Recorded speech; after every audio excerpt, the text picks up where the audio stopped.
Hello hi అండి. నా పేరు స్వప్న గార్డెన్ అండ్ కుకింగ్ బ్లాగ్స్ అండి.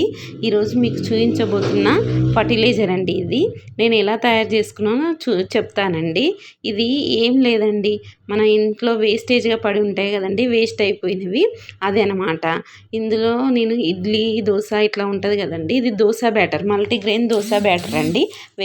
ఇంట్లో వేస్ట్గా అంటే చేయంగా మిగిలిపోయిన వాటిని ఏం చేయాలనేసి ఆలోచన వచ్చేసి ఇలా పర్మెంటేషన్ చేసుకున్నానండి.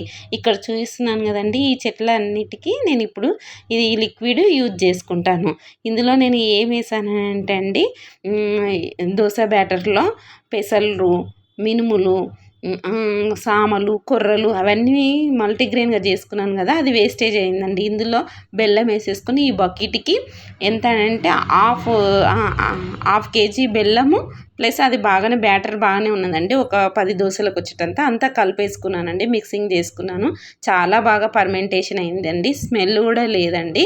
ఇది ఎంత బాగుందని అంటే మీకు నెక్స్ట్ వీడియోలో చూపిస్తాను దీని రిజల్ట్ ఎంత బాగుంటుంది అనేది. మీరు కూడా ఇలా ఒకసారి ట్రై చేయండి, ట్రై చేసి చూడండి, చాలా బాగుంటుందండి. Thank you.